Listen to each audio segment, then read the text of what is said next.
Welcome to your Black Mountains Gliding Club Annual Flight Review presentation. This short presentation is made up of two parts which should take you no more than 15 minutes in total to review.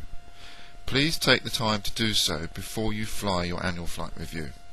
In addition, you are encouraged to view various aspects of your flying using the training videos available on our website, the links for which are attached within the presentation.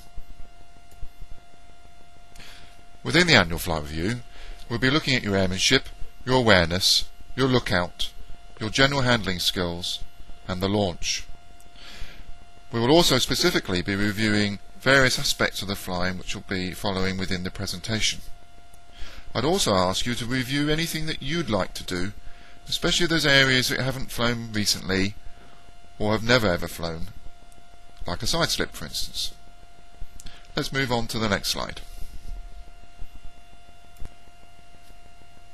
Within this presentation we are specifically going to review launch failures, error tow emergencies, descending tow, stall symptoms prevention and recovery, spin symptoms prevention and recovery, circuit planning and approach control.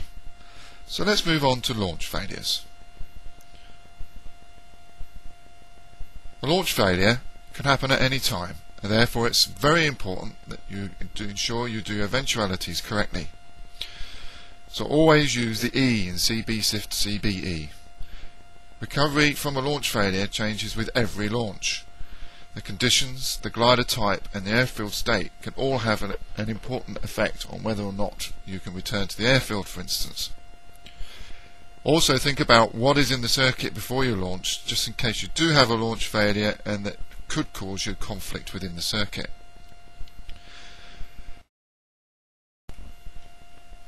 Eventualities. If there is sufficient room to land straight ahead, I will.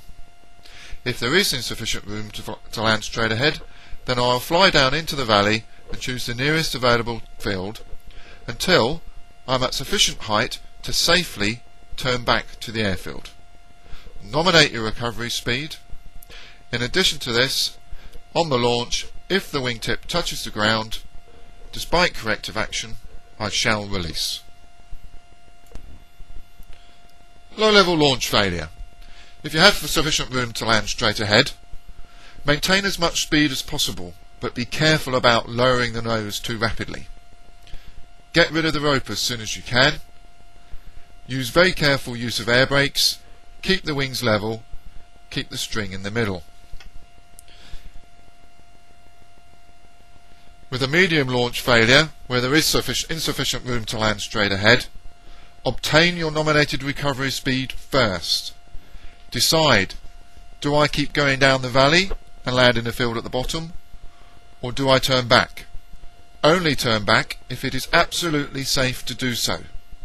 Either way, choose your landing area, dump the rope. When you manoeuvre, keep the string in the middle, do not over rudder. Keep flying the glider, do not get distracted, you are in spin territory. Land in the nearest available landing area, be it the field or the airfield. On your review, do give control back to your instructor just after the launch to give you an opportunity to have a look at these fields, something you might not have done for a while. Now I'd like you to go and have a look at our launch failure video on our website. Launch emergencies. If you see the tug deliberately rock its wings, you must release immediately. If you find you can't release, then fly out to the left and rock your wings, starting with the outboard first. Alternatively, you can try and contact the tug using the radio.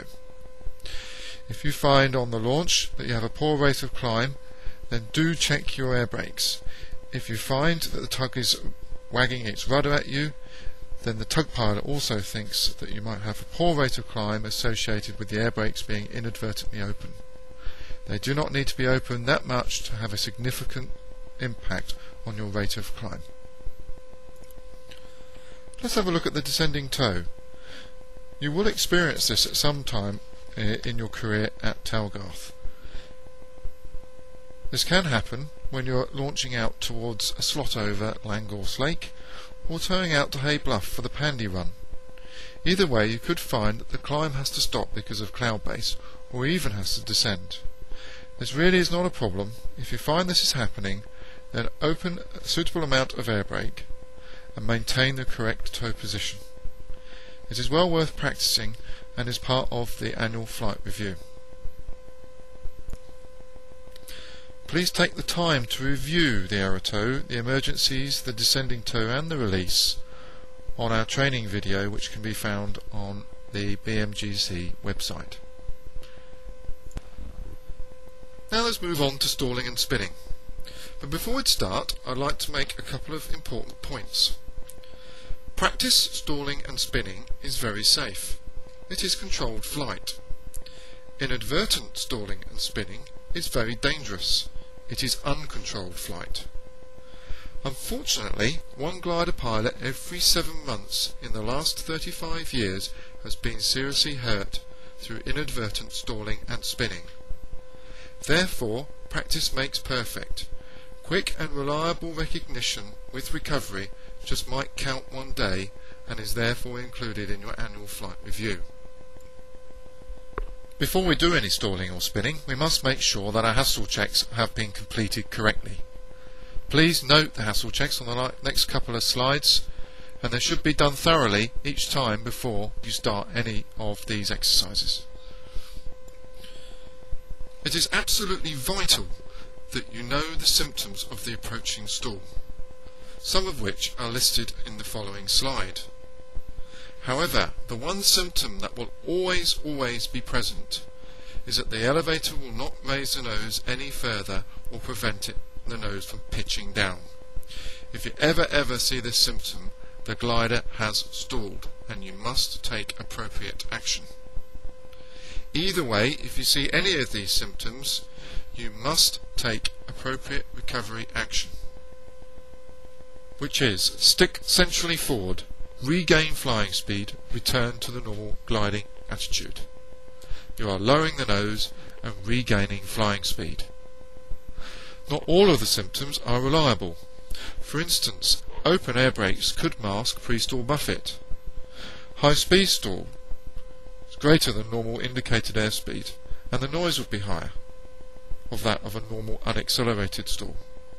Stalling in a steep turn, for instance, the attitude may not appear unusual. The symptom that is always present is the elevator will not raise the nose or prevent it from pitching down. Please take the time to review the symptoms of the stall on our training videos available on the Black Mountains Gliding Club website. If the glider has stalled and you have missed the symptoms, then the correct recovery is always stick centrally forward, regain flying speed, return to the normal gliding attitude. If the stall is with wing drop, then it's still stick centrally forward, regain flying speed, level the wings, return to normal gliding attitude. Not all stalls will cause the glider to pitch nose down, and you might have a mush stall. Either way, the recovery is still the same: stick centrally forward, regain flying speed, return to the normal gliding attitude. However, you could expect to have to pitch the nose further down on recovery. With any stall, spin, recovery, you must aim to recover with the minimum amount of height loss.